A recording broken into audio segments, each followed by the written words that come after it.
This is episode 35 of Standing Out. Standing Out is a remarkable interview-style podcast with the intention to highlight women and men making outstanding contributions in their field. This podcast is generously sponsored by Think Global. Think Global is a business advisory firm working with women entrepreneurs around the globe to scale their businesses to the next level. Today, I'd like to welcome Elizabeth Giorgi. Elizabeth is founder and CEO of Mighteor, one of the world's first internet video production companies. Mighteor's innovative combination of production and online promotion techniques have helped clients achieve more than 5.5 million views, raise $6 million in venture capital, and receive international media attention. Their crowdfunding team has a 100% funding success rate on Kickstarter, and the company has been featured in the New York Times, the Huffington Post, National Public Radio, Scientific American, Gawker, Wired, Forbes, Fast Company, and many more. Liz is an Emmy-winning director, writer, and editor whose work appeared on PBS, the Discovery Channel, Fox News, and at festivals and museums across the globe. She is a passionate advocate for women in production and also funded Opening Weekend, the first site of its kind to provide users with access to film, television, and media offerings that are written by, directed by, and starring women. You can learn more at openingweekend.co. You can read her blog at beinggeekchic.com. Elizabeth, welcome. Hi. Thanks for being here. Thank you for having me. I have to say, that is one of the most impressive bios I've read in quite a while. Oh, well, that's so sweet of you. I don't do anything but work.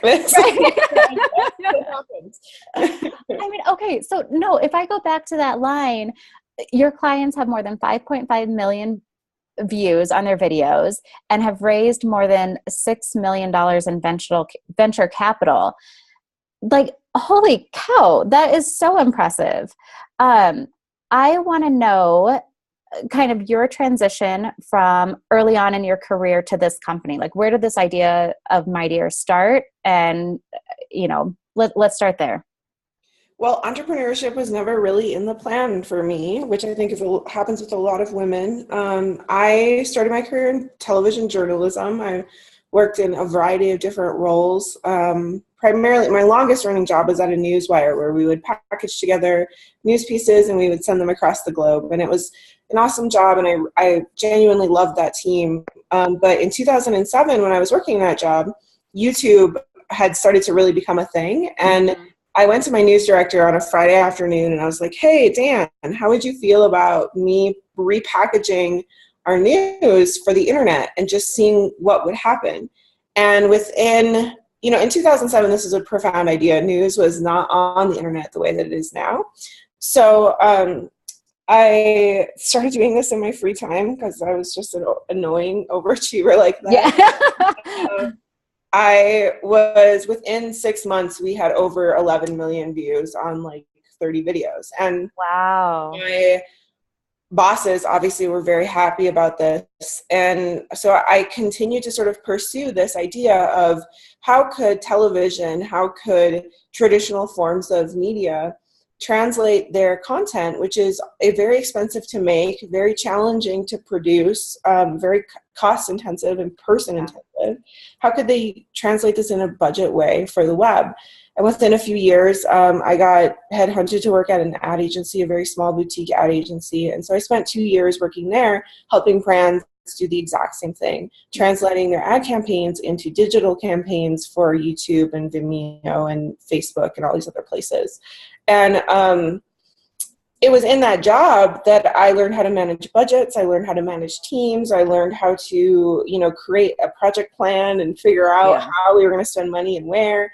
And I kind of realized that I had this crazy aha moment when working under my boss, John. John said to me, Liz, you have an incredible instinct for like entrepreneurial opportunity for our clients. And I, so at that moment, it was like somebody saw something in myself that maybe I didn't see. And I kind of combined my news world and my ad world. And I thought, what would happen if production companies, because I was working with production companies where our minimum budgets were $100,000 to $200,000 per project. And I thought, what could it look like for a production company to take out the television piece altogether, and the traditional distribution model altogether and just focus on web production, how much more can we scale down our budget, and how can we spend money efficiently online to help get these videos seen in a really organic and natural way? And I started to write a business plan, and within 2 years, I was out of my job. Wow. I left my job. And my boss at the time I was so nervous. I walked into his office. I was like, you said I had this entrepreneurial spirit, and now unfortunately I'm going to go do that. Thanks for your support. I'm out of here. I mean, that is, you know what, though, there's a couple things that really, that I can really focus on in what you just said there. And one, having support and encouragement from someone outside of yourself is so inspiring. And sometimes that's what we as people, as women, as entrepreneurs, that's what we need. Like sometimes we just need that reality check, because I think many of us are so critical of ourselves that we tend to see a lot of the weaknesses more than the strengths. And maybe that isn't something you would have recognized in yourself had someone not called that out. Oh, it's like my number one piece of advice. I meet a lot of young entrepreneurs who maybe had worked like a couple internships, but had never worked like a long-term job. And my number one piece of advice for them is like, go have your idea and work on your idea on the nights and weekends, but go find a role in a company where you really want to learn from a specific person. Because I have to say, the people who, my former bosses are to this day, like some of my greatest champions. Awesome.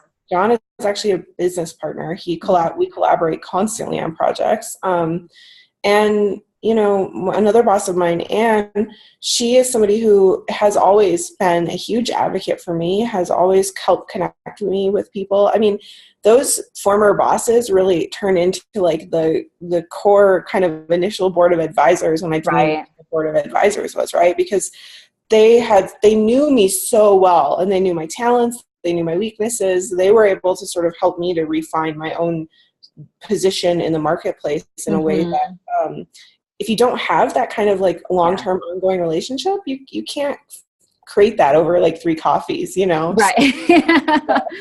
You can try. Hard. You know, the other thing that's interesting is I love your foresight, because I share a similar story in that just like you recognize YouTube might be a thing and something we should be looking at in 2007, I always share this story of 2008 when I was in boardroom meetings with the CFO saying, hey, we should at least set up a Facebook page. You know, I don't see a lot of risk there. It's very low cost. Let's see what happens. And I can't tell you how many boardroom meetings we were in where it was just like, it's not going to stick around. It's going away. Or you can't actually make money from that as a business owner. And so here we are 8 years later, not only is there Facebook, but there's all these other channels. And by looking at the data of how much time each user is spending on those channels, like we have seen such a cultural shift where this is inculcated in us. This is a part of what we do. This is our behavior. And so I think being, as a leader, being open to some of those new ideas is really important. Like, even if you maybe don't believe in it from the beginning, like try it, see what happens, you know, keep your eye on it. Because obviously social media and YouTube, those, I would say they're pretty much here to stay. Like, yes, there may be a new thing or a new platform, but our behavior's changed enough where we're probably not moving back to traditional media as strongly for a while. Yeah, I think a profound thing. I think there's 2 things that I would tell people about YouTube that's still so profound to me. One is that YouTube is the number 2 search engine in the world behind Google. So, you know, people are very much visual. I think, you know, when you look at the data, people are very much visual learners and visual information absorbers. They like to have visual reference to what they're looking for. And then the second thing about YouTube that I think is it's just completely changed every platform's position on how to use video. So, you know, now we see Facebook Live and we see Facebook's huge push behind video, but Twitter is expanding its capacity to upload video as well, because they are seeing how the user return rate on YouTube is so high, and they want that same level of user. The one thing that I would also mention that I'll just glob onto that you said is, you know, one of the things that I think a lot of people at my own company get frustrated with is, you know, recently they're like, we need to start a Snapchat account. I was like, yeah, okay, I get it. We got to do it. I know we have to do it. But I think a lot of times what decision makers need to hear is like, how do we do this in a way that is smart, cost effective, and is like integrated into everything else that we're already. And, you know, I think at the time Facebook was the first sort of platform, the first social media platform to really take off the way that it did. Right. And so it was hard to figure out like, how does this integrate? And now people like yourself, you know, that maybe fast forward are in a much better position to really advocate. And so it required a tremendous amount of bravery at the time to, you know, sort of advocate for these platforms that people had no idea what they were, you know. And I think the only reason why Dan said yes to me is because I offered to do it on nights and weekends. Yeah. Like, it was such a low hanging, you know. Right. He's like, sure, you want to do this and leave me alone about it. Go for it. Yeah. It's so funny. And it's funny you mentioned Snapchat, because we as a team are starting to utilize that platform for some of our clients. And it's one of those platforms where everything that makes it cool and everything that is making it grow as quickly as it is and getting as many millennial users as it has been also makes it really challenging for marketers. It is by far the most challenging platform for any marketer to use, in my opinion. And what that says to me is we as brands and we as leaders need to be more and more authentic.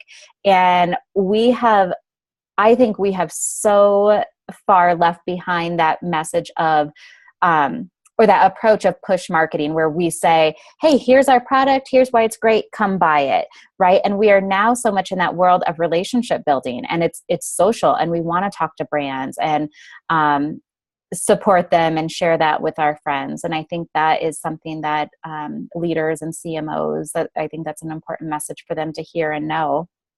Yeah. And you have to be willing to realize that, you know, I always say, like, come up with a plan, but then realize that, you know, if there's a tornado, the plan needs to change. The plan needs to be a malleable, evolving, you know, product. And within our own company and how we talk about marketing ourselves and building our own brand, it's constantly around, like, we do not have a set of expectations of how this brand is going to grow. We have numbers and metrics of what we want it to do. We have partnerships and relationships that are key to our growth. But, you know, I feel like there's so much room for adaptation and interpretation in that growth. And if you're not willing to give it a shot.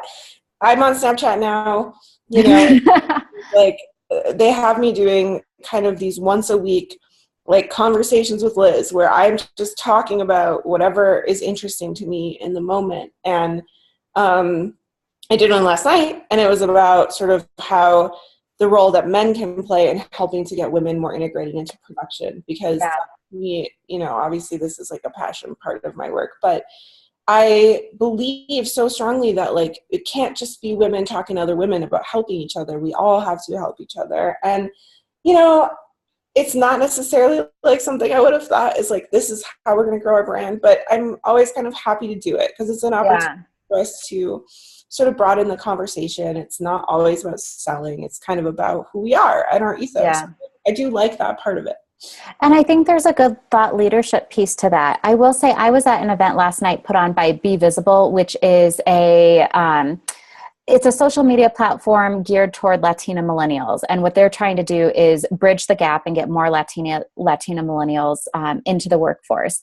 And so one of the interesting things that a panelist mentioned, and I'm kind of just soaking it in and thinking about it today, is that it is not the job of the minority to advocate for themselves. It's the job of the majority to advocate for the minority. And I think that's really interesting because as more and more of those conversations are being had, I do think that there is a shift. And I think more of us are in a position of, this is so bizarre that there's even a gap. Like, why are we talking about this in 2016? Why is there still a gap? And I do think having, even if it's you on Snapchat, just having that conversation that is getting out to someone. And just like that panelist, her one line has been sitting on me all night and all morning, like, what can I do to advocate for more people? So anyway, I think that's an important thing. I do want to talk, going back to some of your success, I do want to talk about your approach, because I think it is amazingly, kudos to you. Like it's amazing that every crowdfunding video your team has made has led to a successful crowdfunding campaign. And I think in this world where startups and entrepreneurialism is being highlighted and supported and backed, I would love to know just more about your approach, or what is that secret sauce? Like why are you having so much success there? I think the secret sauce is more, it's kind of being kind of very strategic about what projects we take on, and being very honest with entrepreneurs that we think aren't ready for a campaign. So, and I'll put this into very concrete examples. So, we get probably 30 to 40 inquiries a year asking us to do a crowdfunding video. And the conversation always starts like this, like, I'm seeing a video that does this, and I'd love to have this, and I'd love to have this person doing this, and I want to talk about this. And I always kind of take a step back and I say, all right, that's awesome. I think that's really great. I think it's, I really hope that you are able to pull this off, but let's talk about like what your story is, where you're at in that story, and if you have the product that fulfills that promise. Because I always think that like every story has this promise built into it, right? Even in our own company, we say we make the world's best internet videos. We're making a promise to you that we are going to make something for you that no one else can make, that it's profoundly good and it's going to achieve your goals. And I hold our clients kind of to that standard, especially in the crowdfunding space, because we take a certain amount of risk working with these individuals. And so we winnow out a lot of people, or they come back to us much later because they realize like, oh, our protein bar isn't quite ready, or we haven't figured out, the prototype isn't working properly, or we haven't quite figured out what our best use case scenarios are. And that winnows out a lot of people who just aren't quite ready for crowdfunding, which is funny because I didn't start this business thinking like, oh, we're going to do a bunch of crowdfunding videos. Right. But, I found that because women have such a hard time getting access to capital, it is a way that we can help a lot of women-funded business get access to capital. And so it's become kind of a core tenet of our business in response to that. So the secret sauce, once somebody comes on board, though, and we've had that really hard conversation, is focusing on the before and after of the campaign in addition to the campaign itself. So if you think about like, I tend to think of crowdfunding campaigns as like a giant party. It's like putting our stake in the ground, we're having a giant launch party, and it's an online launch party, and everybody is going to come and try to support this thing. But what you have to think about is like the video is the thing that most people remember about your campaign other than your product. So that is why the before and after is so critical, because the before is, can we get enough people's attention with this video so that on the day that you launch, you have tremendous amount of support?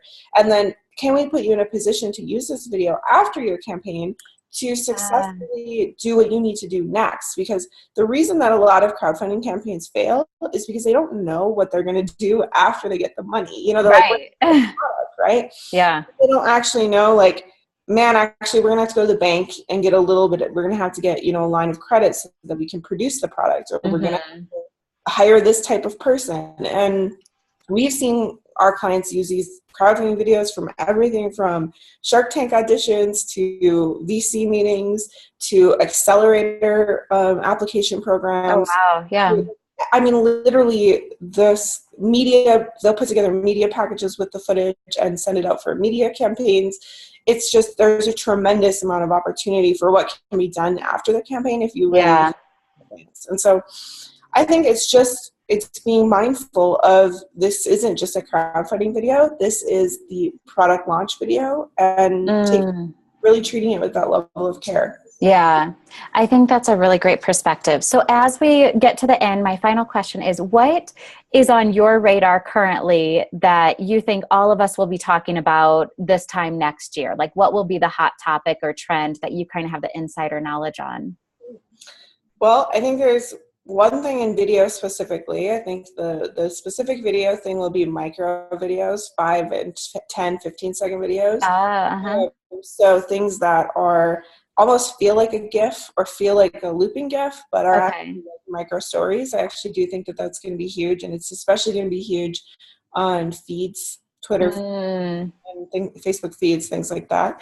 Um, and then I think the other thing that's just kind of bigger, like around the concept of women in production, is I hope that by next time this year, um, we see a seismic shift in yeah. the of entertainment and media options that are available that are written by, directed by, and starring women. Because I think there is a lot of conversation happening, and I hope that that conversation translates into action. Yeah, I think that's really great. And I do want to add to your point about shorter videos, 5 and 10-second videos. I think that's really interesting because from the social media and marketing side of things, we're always looking at, like, clients always ask, how long should my video be? And it used to be it was 2 minutes. But now when I watch videos that are 2 minutes, like, they really feel really long unless they're produced and edited specifically for that time frame. Mm-hmm. But those 5 or 10 seconds, I think those are always great just to scroll through. They catch your attention. You get what you need, whether it's entertainment, empowerment, whatever it is you're looking for in that moment. And I think you're really spot on with that piece. Yeah, I'll plug one thing, which is that we have a principle at our company, and you can go read about it on our blog, Yeah. called the short running time fallacy, which I know I sound like I'm contradicting myself, but what it really means to me is that there is no set time. That is the magic time for any video. The amount of Yeah. time that your story needs to be told is that's the right running time. So That, abolish 2 minutes. Sometimes it's 90 seconds. Sometimes it's, yeah, we had a video last year that was 7 minutes, and that was the right amount of time for that. for that. So just keep that in mind. Your story needs the time it needs, and to be told the right way. I think that's great. All right, Elizabeth, thank you so much for your time. I appreciate you being here. Thank you. You're welcome.